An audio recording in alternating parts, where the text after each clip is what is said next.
안녕하세요. 친절한 금융 쉬운 경제를 진행하는 SNU 금융연구소의 정승우 소장입니다. 반갑습니다. 지금 현재 30대를 위한 재무관리에 대해서 진행을 하고 있는데요. 오늘은 단계별 지출, 저축 전략에 대해서 말씀을 드리고자 합니다.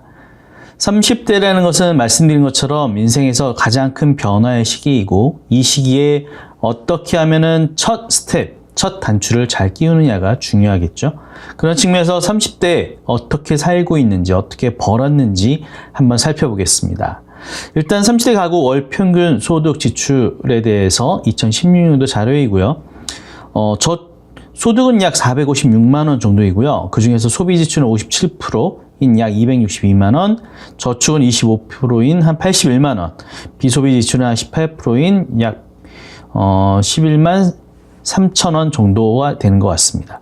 그 다음에 소비 지출에 대해서 살펴보면요. 가장 많은 부분들이 음식, 숙박, 교통, 식료품, 비주류 같은 이러한 부분들에 대해서 사실은 엔게이지 지수라고 그러죠. 이런 것들에 대해서 많이 지출하고 있는 것으로 나와 있습니다.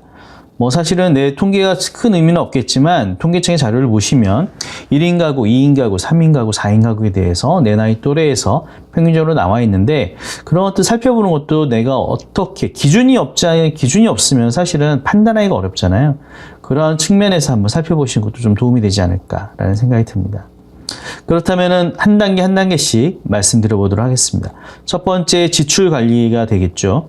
일단 부부, 자녀, 가계부를 쓰는 것이 좋을 것 같습니다. 지출 습관을 가계부로 파악한다는 것은 정말 큰 의미가 있을 것 같고요.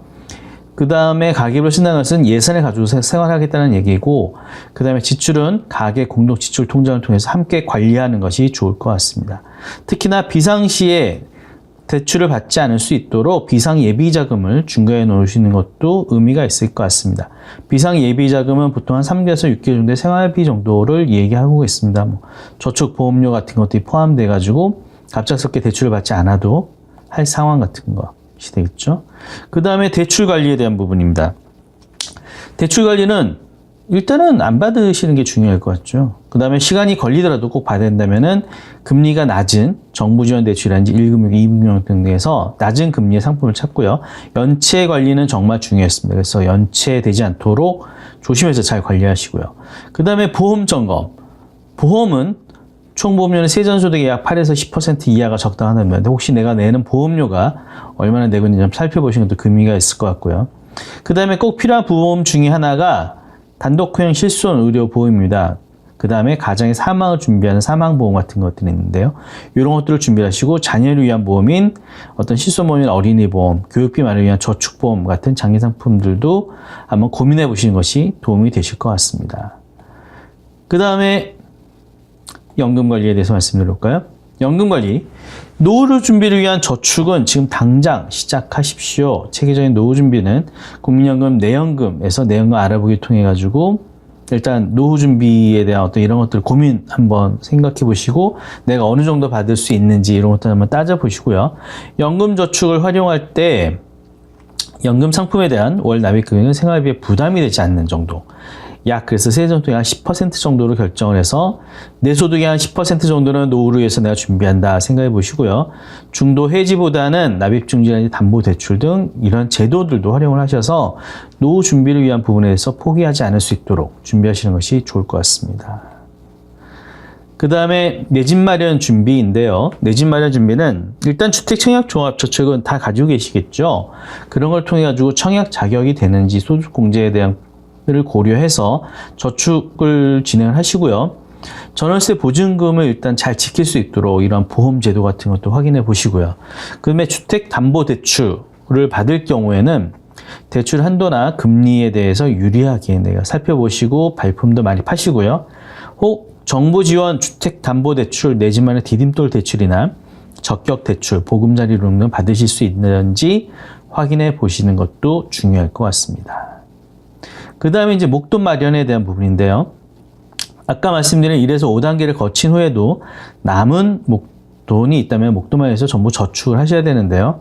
저축, 적금, 펀드, 저축성 보험을 활용해서 나의 저축의 목적과 상품의 특징에 맞게 적절한 금융상품을 선택하시는 것이 좋을 것 같습니다.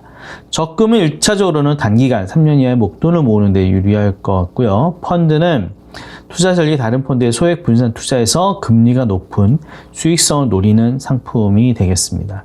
저축성보험은 장기 10년 이상의 기간을 통해서 목돈을 마련하는 부분이기 때문에요. 이러한 성향에 맞춰서 그러니까 재무 목표라는 것을 설정을 하게 되면 그 목표에 따라서 기간이 설정이 되지 않겠습니까? 그 기간에 따른 어떤 투자에 대한 상품을 선택하시는 게 좋고, 기간이 충분하다면은 좀 안정적이면서 좀 투자성 상품을 같이 볼 수 있겠고, 기간이 짧다면은 안전하게, 중간 정도 된다면은 어느 정도 그 금액에 따라서 내가 높은 금리를 좀 투자해 보시는 것도 방법이지 않을까. 특히 30대이시니까. 하지만 너무 허황되거나 이런 것들에서 항상 조심하셔야 될 것 같습니다. 제도권 상품인지 아닌지 살펴보시는 게 중요하겠죠. 저희가 진행하고 있는 것은 국민연금공단 중앙노후준비지원센터 한국금융투자자보호재단에서 만든 자료를 가지고서 말씀을 드리고 있습니다. 그렇기 때문에 일단 원칙적인 내용들만 말씀을 드릴 거예요. 원칙이 먼저이고 그 다음에 변칙 아니면은 전략, 전술 같은 것들이 들어갈 수 있겠죠. 지금 현재 단계별 지출, 저축, 전략에 대해서 고민해 보시는 것이 필요하겠고 이러한 가이드가 있다는 것을 인지하는 것이 중요할 것 같습니다.